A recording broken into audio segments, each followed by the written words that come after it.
Welcome, Greek U Nation, to episode number 541 of the Fraternity Foodie Podcast.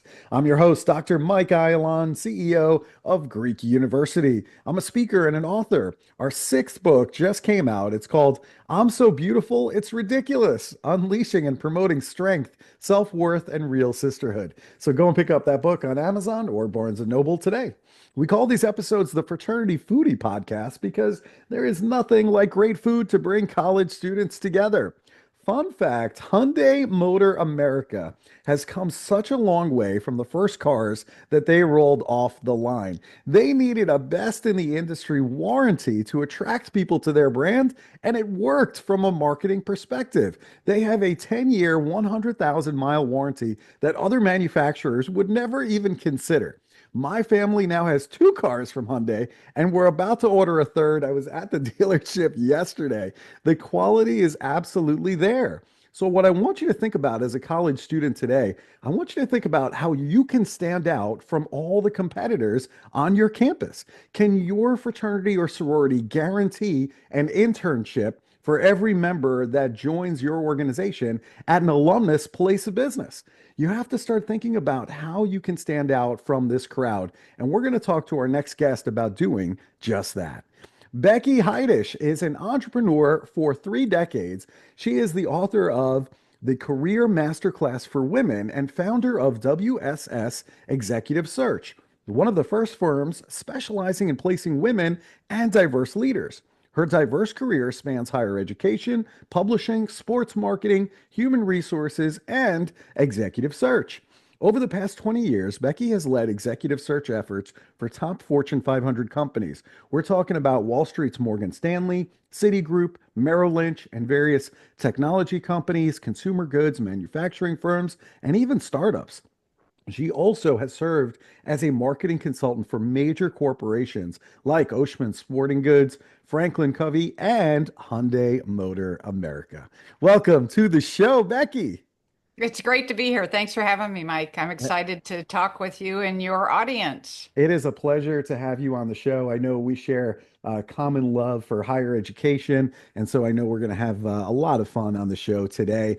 And it all kind of starts with your undergraduate experience. I'm always curious about that because I feel like it's such a formative time in our lives. And you chose Cal Poly for your undergraduate as well as your master's degree. So I'm wondering, why did you choose Cal Poly? Gosh, great question. It's at that particular time, when I was looking for a school, Cal Poly's known for learn by doing, but at that time, that wouldn't have really, it didn't even resonate with me what that really meant, right? I was 17, I was looking for a college. I happened to have focused in California. I looked on the coast, I looked at up and down, they had the bullets of where everything was. And I just love the idea of the coast and the country. And, it seemed like it was a good, reasonable distance in the middle of the state. And so it just turned out to be great. I mean, it's a great area to be in the school. I had a great experience there as an undergraduate and graduate. That's fantastic. Well, it obviously worked well. I mean, maybe it was somewhat random in choosing it, but it worked out for you. So, Mm. hey, there's that. Yeah. That's really good. That's really good. And I saw the book that you wrote. It's called The Career Masterclass for Women.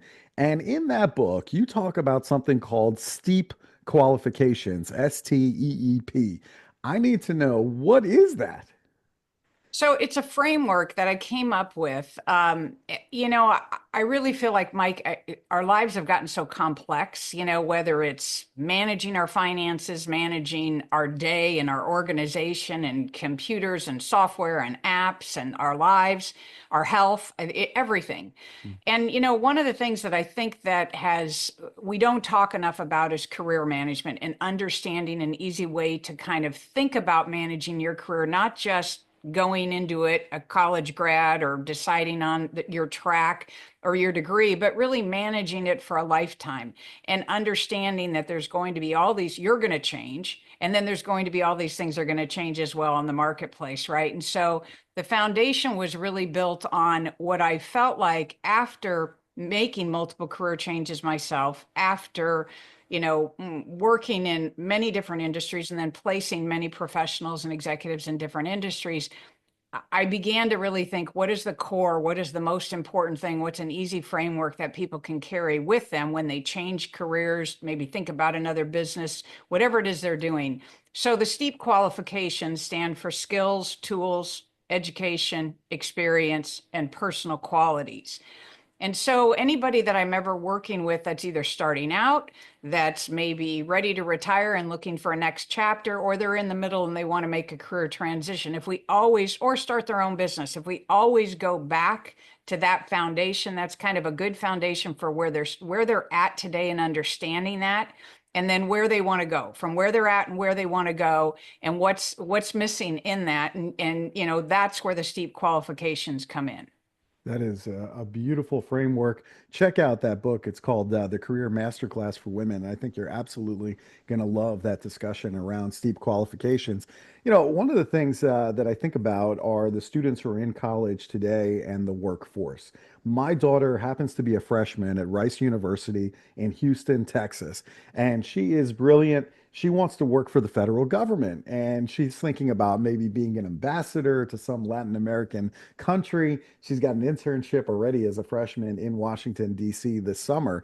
But Wow, I'm that's I'm nervous about that. I'm a little nervous about that because in the current administration, I mean, they are slicing and dicing federal jobs. And so, I would say that the economy is somewhat unpredictable right now. You got inflation, you have these job cuts that are happening all over the federal government. So I'm wondering, how can college students stay marketable as a college student who's preparing to enter the workforce in a very unpredictable time?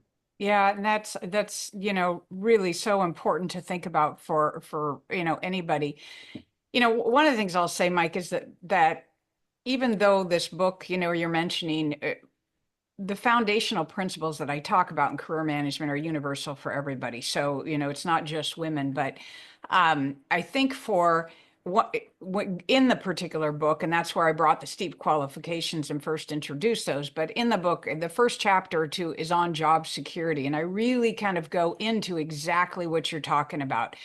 Really getting it's so important for people, and especially young people, to think about, it's not just what they want to do, but what kind of employer are they going to work for and what's going to be the difference. And they really need to kind of think about that. And in the book, I talk about working for the government, working for nonprofits, working for, in academia, education, working for private companies, working for startups, working for public, and all the pros and cons that go along with those decisions.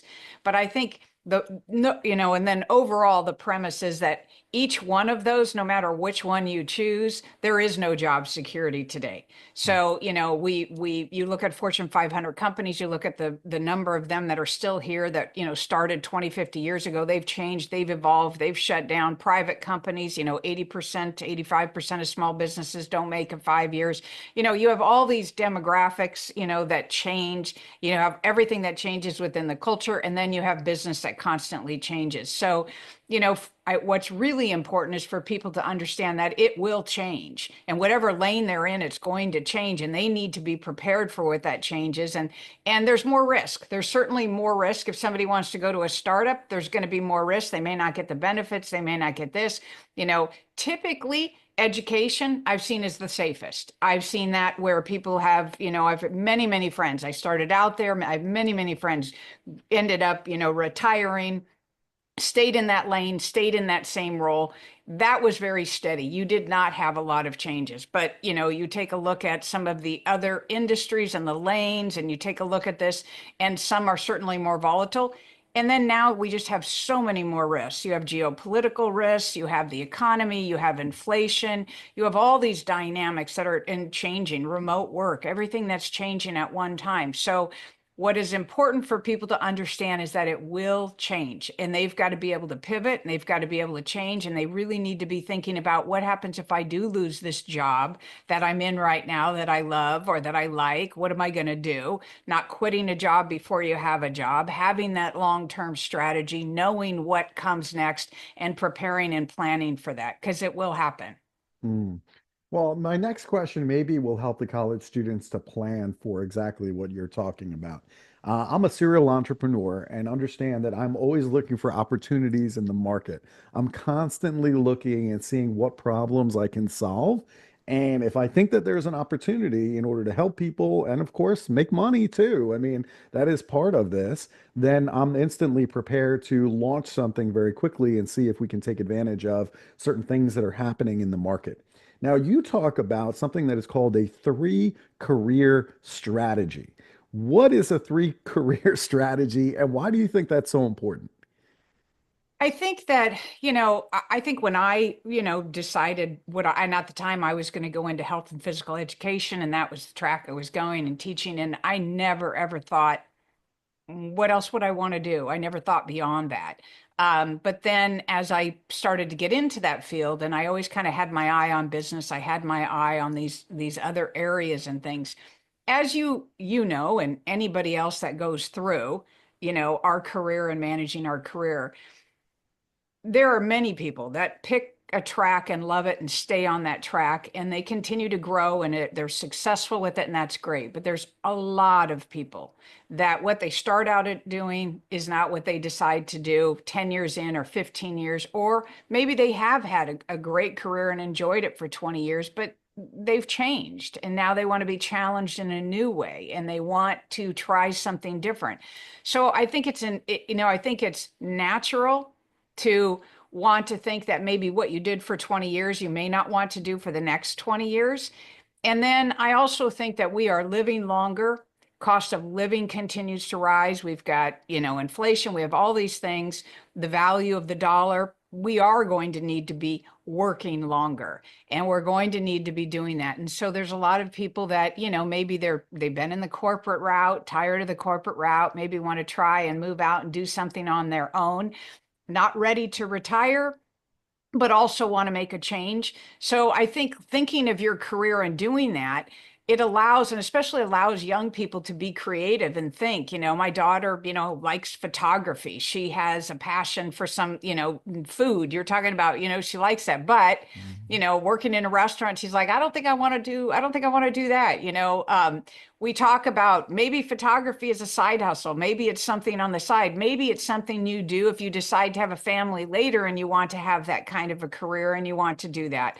But thinking along those lines, I think helps them and really understanding that it's really the skills that you're going to take with you and understanding the tools you need to be able to achieve those things that you want to achieve in that particular sector to continue to move forward. So I think, having that three career strategy is just another way that it takes some pressure off of young people, I think, too. And to think, I believe strongly too, if you can, for entrepreneurs and anybody wanting to go into business, if you can find somebody doing exactly what you want to be doing and you can befriend them and shadow them and you can learn from them, you're not reinventing the wheel. Then you can go ahead, whether or not you want to work for a company, sock away some money, get those retirement accounts going, and then branch off when you've got some of that. So there's so many good reasons to kind of think that way. And I think it's another way for them that's allows them to be creative as well as plan for the future. Mm.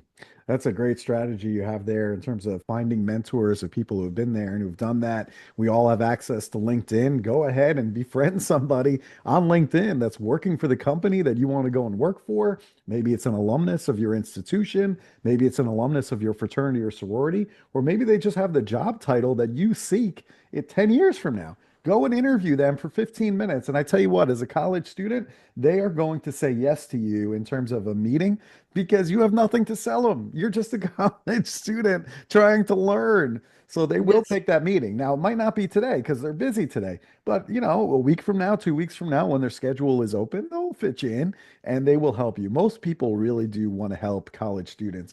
And speaking of which, there are certain skills that college students need in order to get hired and be top of mind in their career. So, what are those top career investment skills that you believe students should be investing in right now? The I've had the privilege to have a number of friends whose children are in college, graduating college around that time. And I've just been so impressed with young people today. I mean, they certainly have the digital skills. Mm. They're certainly creative. So I think they're ahead of the pack in that area. They will always have an easier time, I think, staying up with it than generations that haven't been as immersed in it. Having said that, where the young people that I see really doing well that I'm so impressed with are those that communicate well. I mean, just text messages, email messages, it's complete sentences, just very, thoughtful, mindful about their communication. They're good in verbal communication, they're good in written communication, and I throw text in there too because so many young people, it's the abbreviations, it's this, it's this. But when I really get, a text or an email from, a college student, and I think, wow, that was really that was well done. I'm impressed by that. So I think communication is so important today. The other thing is follow through in detail. I just think, the young people that follow up, they're going to get my response. The young people that, the detail, taking the extra time, going that extra effort, I think those are the things that the young people that I have seen and the college students that I just think are going to really take off in their careers have those things down. Yeah, I completely agree with you. I think today's college students and Gen Z, I mean, they have just so much motivation and they work really, really hard. So, for all the people out there that are kind of down on college students, calling them lazy, let me tell you something. You have not worked with college students, at least not the ones that I work with, because they are motivated and they are energetic and they want to make this world a better place. And what can I say? I'm just so glad that they're here because Lord knows our planet needs their help in so many different ways. I mean, we don't even have enough time to get into all the problems that our world has today. But another interesting thing about you is you believe that Gen Z college students should be working with baby boomers right now. What is the association there between Gen Z and baby boomers that you think some magic can happen between those generations? I think it's such a great compliment in terms of what we need in the workforce. We certainly have baby boomers, we're challenged, are challenged with the technology changing so fast and keeping up. So you've got the digital. However, there is such value to the leadership, the problem solving skills, the experience that baby boomers have. And, I think both sides kind of get shortchanged in that. But, young people have not had the opportunity, college students have not had the opportunity to manage people. They've not had the opportunity to run budgets, manage a P&L, global operations, things like this. They don't, they don't have necessarily experience running executive meetings, knowing how to be particularly in a meeting, when to speak, when not to speak, those types of things where having some of that experienced leadership and management that can benefit from the, Gen Zers technical and digital skills and marry that together, you also have completely two different generations in terms of what they value and look at in terms of a work week. You have a particular generation that working 50, 60 hours a week, working weekends was just part of what they did. And there wasn't complaints related to it. And then you have, a younger generation that is more nimble, is more flexible, wants more freedom to do things like this. And they might work late at night and they might work at this time here. However, there's something to be said for both sides. And I think it's just would be such a great asset to the workforce today. Yeah, I like that thinking. I think you're right. I think they do complement each other really nicely and they're strong in different areas. So if we can somehow marry the two, then we're on to something really special. So that's really interesting. And, speaking about being nimble, you're a big believer in freelancing. So I'm wondering if you're a college student and you need to make some extra money on the side in order to pay the bills, how do you get started with freelancing? Yeah, so I don't know that I would say I'm a big proponent of freelancing. I think, the way I look at it, when I think of freelancing, I think of having a side hustle, something going on the side that you are generating income. What I think is important for anybody is, and in fact, I talk about that as is a, a critical skill to develop. The number one survival skill is learning how to monetize your skills and understanding what that means. How can you turn the skills you have into a potential revenue stream? Because at certain times in your life, you're going to need to do that. And if you can learn to do that in one area, you're going to learn to do it in another and another and another, and you're going to be able to take your skills and create income. I could probably list a dozen different ways I've generated income over the years. You probably could too. We all think of the traditional, just our job and our salary. But what I want people, the reason why I think that's important is because that can be the fallback immediately if you're out of a job and you don't, and or you're in the process of looking for a job or making a career transition. Those are all really important, strategies to being able to survive and keep that cash flow going. Some, and I think we're 2025, I think it's something like 87 million freelancers we're going to have in the US. So, some small little freelance people. I've got neighbors who sell fruit, farmers market, things like this. It can be anything on the side. Some of those may turn into businesses. They may just continue to be something on the side that generates cash flow. But at least you're learning to start to think about monetizing your skill. And anytime anybody does, as you know from all your great experience as an entrepreneur, you roll up your sleeves and you do the work, and you're going to learn what it takes to run a business. Absolutely. And, I think a great website to check out if you are interested in freelancing, go and check out fiverr.com, fiverr.com. That is a great website to see the various services that others are offering all over the world, quite frankly. And I think you'll get some ideas in terms of some side hustles and some additional income you can earn in the evenings and on the weekends. And you never know when that's going to turn into a full-fledged business, which is exactly what it did for me many, many, many times over. For me, one example was web design and search engine optimization. And so I was able to build a company just freelancing at night while I was CFO in Manhattan, by the way.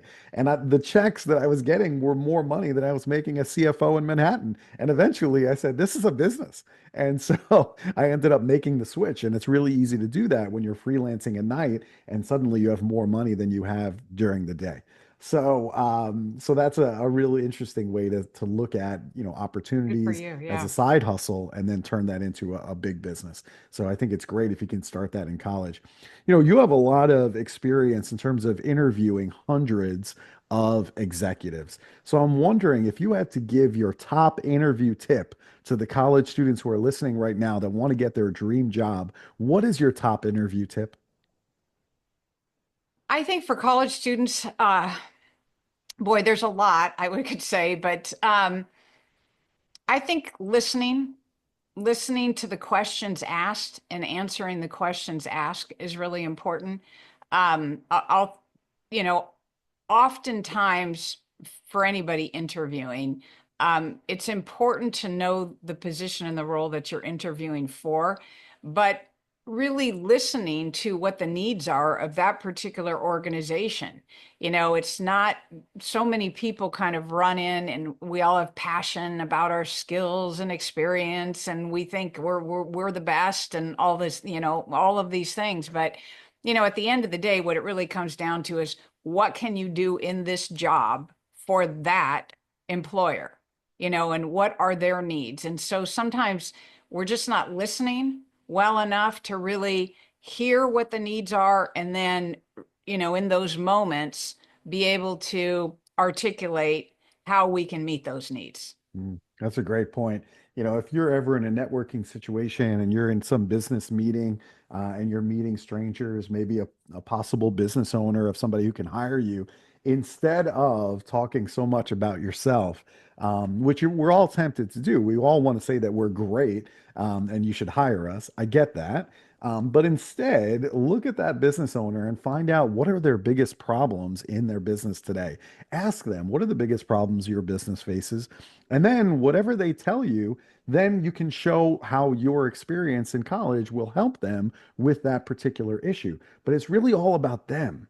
It's not about you at all. Make it all about them, and they are going to end up leaving that conversation saying, you know what? That Becky, she's really smart. Why? Because she was a great listener. So it's all about them. Remember that in that networking situation, it's all about them. It's not about you, it's all about them. Yeah. Really good stuff. Now, one other thing I wanted to ask you, because a lot of college students and student organizations like fraternities and sororities, there's a lot of apathy in these student organizations. So I'm wondering from your perspective, how do you empower your team? How do you motivate your team? Well, I'm not running and managing or motivating the teams that I have in the past.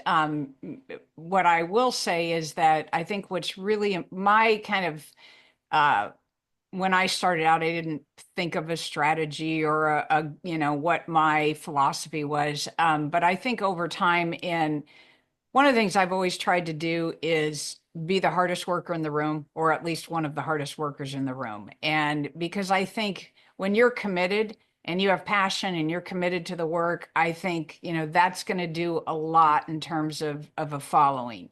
And it's much easier to get people kind of on the boat and rowing in the same direction, if you're passionate about it and you're committed to the mission. And so I think that's important. And then I go back, I think the listening is important. It's understanding who you need on the team and getting the right people in the right seats, on the bus. And then, really being able to navigate and understand, where you've got to make changes, for those that are not going to row the boat in the same direction, what you're going to do to try to bring that, together and move forward to be able to achieve goals.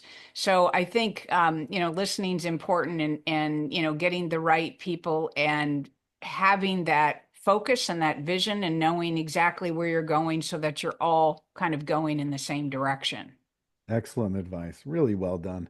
Now, I do love good food, as you know, here at the Fraternity Foodie Podcast. And you live in a beautiful place of the country. I mean, you have offices in Huntington Beach, in Luis Obispo, California. And I know there's some amazing food out there on the coast. So I'm wondering, do you have a favorite restaurant these days on the West Coast that I can go and check out? Well, based on so it's funny. That's a great question, and I love the tie-in to the food. My daughter would probably have a lot that she would, because we're talking about, the college kids today, Yes, and we're talking about what they like. I mean, yes. you can't, taking San Luis Obispo, the some of the top, if you want a donut, you just can't. There's no place that you can find that's better than Slow Doko, and that is just like off the charts. I mean, 24/7, 24 hours a day. So you'll find lots of college students in there, and you'll find lots of, just residents in general. Um, Sandwiches, we have a lot of great sandwiches, but nothing beats High Street Deli. I mean, you want a great, that's, any college student who's been here, and, those are kind of like the homestead places that they would attend. When I'm in Huntington Beach, I love Wahoo's Fish Tacos down by the beach, and so those are kind of, not more or less the casual places that you just want to go in, not the hole in the wall, but you know what I mean. Yeah. Man, that sounds really good. All of those Mm. sound like excellent suggestions. But I tell you what, those fish tacos by the beach, there's nothing better than that, especially when it's fresh fish. That's really what I miss so much. I'm living in Nashville, Tennessee, where I'm landlocked and I can't get fresh fish. So, those fish tacos that you're getting down by the beach, it doesn't get any better than that. I'm telling you, it's just real simple. You don't have to spend a ton of money or anything like that, but it's absolutely delicious and it's fresh. So, some really good suggestions there. I appreciate that, Becky. All right. So, if our audience, if they want to book you to speak on their college campus, where can they go in order to connect with you? Just my website, and there's a form there, super easy, BeckyHeidesch.com. And love to chat with anybody that had any interest. That sounds great. I'm going to spell your name for the audience just in case they get lost on the spelling. It's BeckyHeidesch.com. Becky Heidesch.